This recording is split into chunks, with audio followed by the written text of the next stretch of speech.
तो फ़िल्म की शुरुआत होती है एक प्रेग्नेंट लड़की से जो फ़ोन पर अपने हस्बैंड से बात कर रही थी।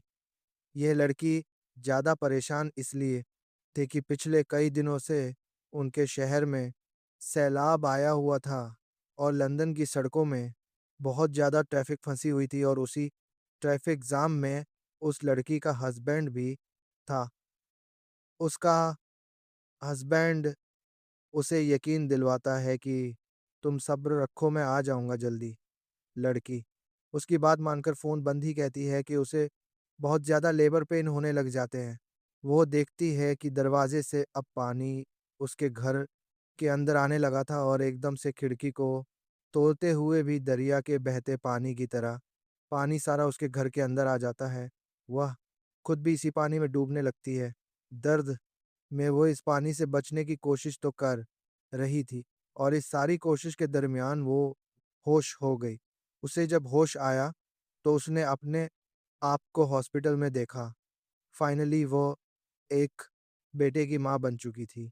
एक वक़्त पर उसके हस्बैंड ने उसे आकर सैलाब से भी बचा लिया था और उसे हॉस्पिटल भी ले आया था।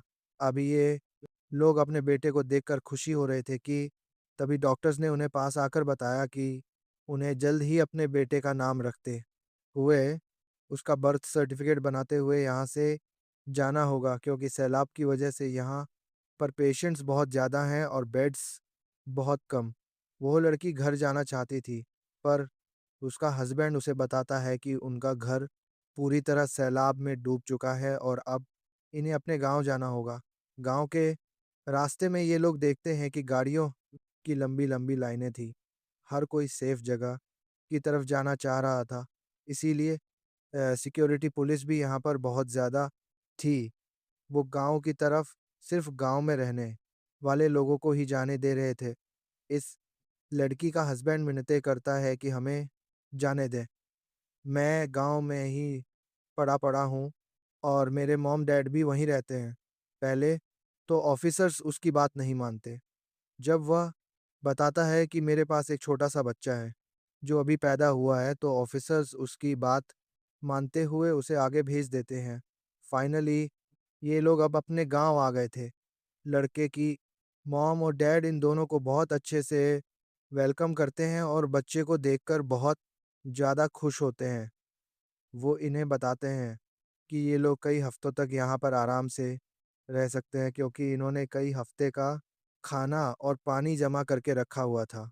लड़की का हस्बैंड देखता है कि पास वाला घर खाली पड़ा है। ये लोग उसे अपना घर बनाने का डिसाइड करते हैं। कुछ दिन की ज़िंदगी तो अच्छी गुज़रती रहती है, पर फिर एक दिन इनका भी खाना ख़त्म होने लगता है। इसी दौरान सबको ये खबर मिलती है कि गवर्नमेंट ने समुंदर के पास शेल्टर्स लगाए थे और वहाँ पर खाने का इंतज़ाम भी किया हुआ था। यह लोग वहाँ जाने का डिसाइड करते हैं, लेकिन इन्हें खबर मिलती है कि वहाँ तक पहुँचना बहुत ही ज़्यादा खतरनाक है। जिस शहर से वह लड़की और लड़का आए थे, लंदन अभी भी पानी डूबा हुआ था और यहाँ पे सुनामी भी आने का खतरा था। अब यह लोग फैसला करते हैं कि से ये खतरा उठाएँगे और खाना लेने जाएँगे, नहीं तो भूख से मर जाएँगे।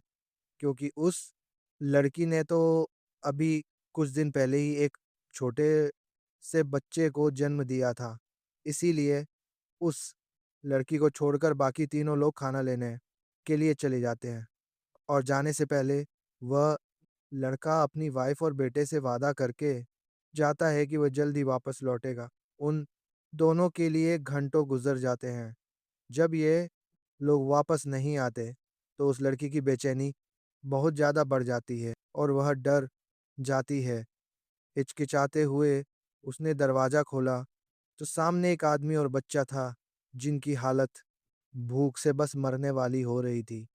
इस लड़की से उन दोनों की हालत देखी नहीं जाती और वो दोनों को अपना बचा हुआ आखिरी टाइम का खाना भी दे देती है क्योंकि वो तो इस उम्मीद में थी कि उसके हस्बैंड तो खाना ले ही आएँगे। दोनों अजनबी खाना खाकर लौट जाते हैं और थोड़ी ही देर बाद उस लड़की को अपने घर के बाहर कार रुकने की आवाज़ आती है, जिसके अंदर से अब उसके हस्बैंड खून में लथपथ उतर रहा था। वो लड़की डर गई। लड़की ने अपने हस्बैंड को पकड़कर बहुत से सवाल किए, लेकिन वो लड़का किसी भी सवाल का जवाब दिए बगैर खामोश रहा। कार के अंदर देखते हुए उसने देखा कि उस लड़के के डैड बहुत ज़्यादा जख्मी थे और लड़के की मॉम तो जिंदा ही नहीं रही थी। लड़की वहीं पर बैठ गई। लड़के ने उसे बताया कि खाने की तलाश में जितने भी लोग आए थे उनके दरमियान में धक्कम-बेली इतनी ज़्यादा शुरू हो गई कि मॉम उन सब के अंदर कुचल कर मारी गई। वो बताता है कि मैंने मॉम को बचाने की कोशिश भी की, लेकिन उस भीड़ में मैं कुछ भी नहीं कर पाया। उसके डैड तो बिल्कुल टूट चुके थे। वह ये गम बर्दाश्त नहीं कर पाए और थोड़ी ही देर बाद उन्होंने अपनी जान ले ली। इस हादसे में उस लड़के को पूरी तरह तोड़ दिया। ताक, वो लड़की यानी उसकी वाइफ उसे हौसला देने की कोशिश करती है और उसे मशवरा देती है कि अब हमारा यहाँ रहना पॉसिबल नहीं है। बेहतर यही है कि हम लोग गवर्नमेंट के बनाए हुए शेल्टर्स में चले जाएं। वो लड़का इमोशनली इतना कमज़ोर था कि फैसला नहीं कर पा रहा था। वो अपनी वाइफ से कहता है, तुम अपने बेटे को लेकर चली जाओ। मैं अपने मॉम डैड का घर छोड़कर नहीं आऊँगा। लेकिन वो लड़की भी अपने हस्बैंड को छोड़कर जाने के लिए तैयार नहीं थी। कुछ दिन और यह लोग इसी घर में गुज़ारते हैं, जब तक इस लड़की का लाया हुआ आखिरी खाना भी ख़त्म नहीं हो जाता। आखिर यह लोग शेल्टर होम्स तक जाते हैं, लेकिन वहाँ पर भी लड़कों का जाना अलाउड नहीं था। उस लड़की और उसके बेटे को तो रख लिया गया, लेकिन उस लड़के को बाहर निकाल दिया गया। लड़की ने अब भी अपने हस्बैंड के बगैर रहने से इनकार किया और इन दोनों ने फैसला किया कि ये लोग मिलकर अपनी कार में रहेंगे और खाना ये लोग शेल्टर से ही लेंगे। पर एक रात ही कार में गुजारने के बाद इन्हें होश ठिकाने आ गई। कार में बहुत ज़्यादा सर्दी थी और कार में रहना मुमकिन ही नहीं था।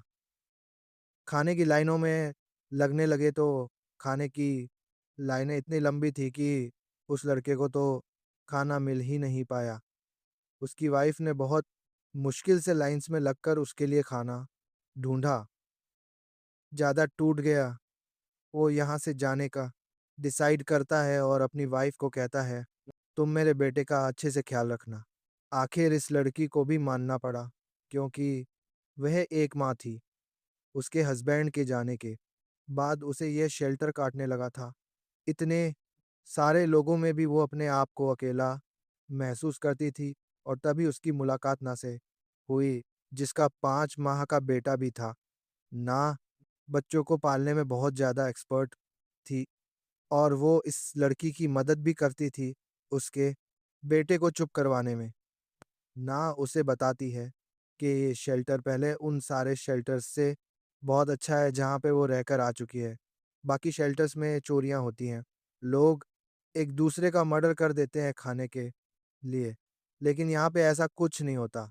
अलबत्ता खाने के लिए लड़ाई तो होती है पर ज़्यादा कुछ नहीं होता। फिर भी ज़िंदगी तो यहाँ पर भी सेफ नहीं थी। ना उसे बताती है कि मेरी एक फ्रेंड है बहुत अमीर, उसका एक प्राइवेट आइलैंड है। अगर हम किसी तरह वहाँ तक जाने में कामयाब हो जाए तो मुझे लगता है कि हमारी लाइफ सेट हो जाएगी। क्या तुम मेरा साथ दोगी वहाँ तक जाने में? लेकिन वो लड़की थोड़ा-सा हिचकिचा जाती है क्योंकि उसके साथ उसका हस्बैंड नहीं था और वो बाहर कहीं इंतज़ार कर रहा था उनका। कहाँ इंतज़ार कर रहा था, ये भी वो नहीं जानती थी। ये लड़की अपने हस्बैंड के बारे में सोचना बंद नहीं कर सकती थी, इससे पहले कि वह लोग कोई फैसला कर पाते। एक रात उनके शेल्टर्स पर हमला हो जाता है। गन्स और पिस्तौल लिए लोग उनके शेल्टर्स में घुस आते हैं और बेदर्दी से लोगों को मारने लग जाते हैं। यहाँ से सारा खाना लूट लेते हैं और यहाँ बुरी अफ़रा-तफ़री फैल जाती है। ऐसी अफ़रा-तफ़री में ना और वो औरत अपने बच्चों को बचाने के लिए अपने बच्चों को उठाकर यहाँ से भाग जाते हैं। काफ़ी दूर चलने के बाद इन्हें फाइनली एक लिफ्ट मिल भी जाती है, जो लिफ्ट देने वाला बहुत ही बदतमीज़ था। उसने उन्हें आधे रास्ते में ही छोड़ दिया। वह लड़की तो अब डर रही थी कि अगर उसके हस्बैंड शेल्टर वापस आए तो वो अब उसे कैसे ढूँढ पाएँगे। लेकिन उसे अब ना मजबूत रहने को कह रही थी। कह रही थी कि अगर तुमने कदम उठा ही लिया है, तो अब तुम्हें मजबूती से उसके ऊपर चलते रहना होगा। वो उसे कहती है, देखो, ज़िंदा रहना सबसे ज़्यादा ज़रूरी है। बाकी सब बातें बाद में चलते-चलते ये लोग एक घर के पास पहुँच जाते हैं जहाँ पर एक आदमी था। वो खाली-खाली नज़रों से इन दोनों को देखता है और हैरानक तौर पर इन दोनों को खाना भी ऑफ़र करता है उस दुनिया में जहाँ खाना बहुत कम रह चुका था। यह एहसास ऐसा था जैसे इन दोनों लड़कियों को नई ज़िंदगी मिल गई हो। सुबह जब ये लोग उठे तो इन्होंने देखा कि वो लड़का तो पहले ही जा चुका था, लेकिन इनके लिए एक नोट छोड़कर गया था, जिसमें उसने बताया कि अगर वो नॉर्थ की तरफ जाएँगे तो वहाँ से उन्हें बहुत सारी बोट्स मिल जाएँगी जो उन्हें उनकी मंज़िल तक पहुँचा देंगी, इन दोनों के लिए। तो ये इतनी बड़ी खुशखबरी थी जैसे उन्हें नई ज़िंदगी मिल रही हो। ये लोग उस तरफ किनारे पर चले हैं। पूरा दिन इंतज़ार करते हैं, लेकिन कोई कश्ती नहीं आती। जब इनकी उम्मीद टूटने ही वाली थी, तभी इन्हें दूर से आती एक कश्ती नज़र आई। इस कश्ती को अपनी तरफ आता देखकर ये दोनों बस पागल ही हो गई थी। ये लोग खुशी में उस कश्ती में बैठ जाते हैं। फाइनली ना अपने दोस्त के आइलैंड की तरफ बा रही थी, जहाँ जाकर इनकी किस्मत भी चली, कि ना के दोस्त ने इन्हें धोखा नहीं दिया, बल्कि बहुत अच्छे से इनका वेलकम किया। फाइनली ये इतने अरसे में पहली मर्तबा था, जब इन्होंने पेट भरकर खाना खाया था। आज काफ़ी अरसे बाद ये लोग सुकून की नींद सो रहे थे, लेकिन उसके बावजूद उस औरत के अंदर कुछ खाली-खालीपन था। उसे अपने हस्बैंड की याद आ रही थी। उसे अब लगने लगा था कि जैसे सब खत्म हो गया। उसकी फैमिली उससे छीन गई। अब वो अपने हस्बैंड से कभी नहीं मिल पाएगी। कई दिन, कई महीने गुज़र गए। उसका बेटा थोड़ा बड़ा हो गया, लेकिन वो अपने ख़्यालों से अपने को निकाल ही नहीं पाई। यहाँ पर जो एक बूढ़ी लेडी थी ना कि दोस्त की मॉम, वो उसकी उदासी को महसूस करती थी। एक दिन वो उसके पास आकर बैठी। उन्होंने उसे समझाया, देखो बेटी, अगर तुम अपने पास्ट में ही कैद रहोगी तो अपनी प्रेज़ेंट की और फ्यूचर की लाइफ़ कैसे बना पाओगे? देखो, तुम्हारा एक बेटा है, तुम्हें उसके लिए भी चलना है, तुम्हें हिम्मत करनी होगी। ये लड़की उनकी बात तो सुनती है, लेकिन खामोश रहती है।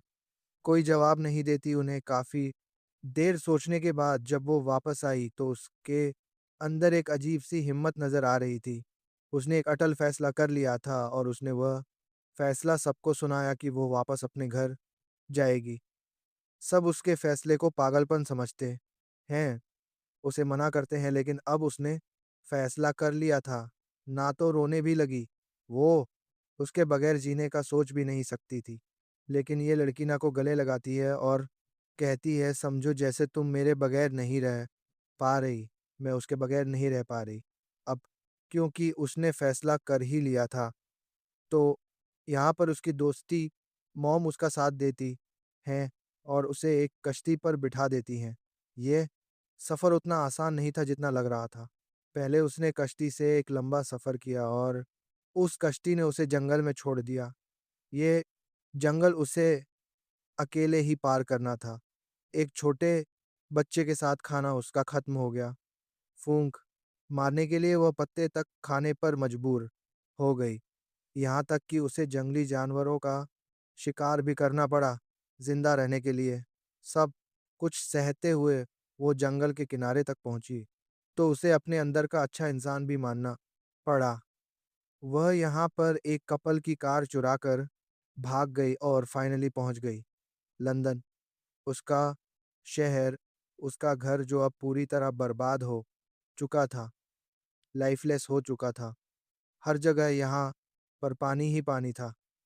वो अपने घर आ गई। उसका घर पूरी तरह बर्बाद हो चुका था, लेकिन अब उसने यहीं से एक नई ज़िंदगी शुरू करने का फ़ैसला कर लिया था, क्योंकि उसे उम्मीद थी कि उसका हस्बैंड एक दिन उसे ढूँढते हुए यहाँ ज़रूर आएगा। कुछ ही देर में उसे यहाँ पे हिलने-जुलने की आवाज़ आती है।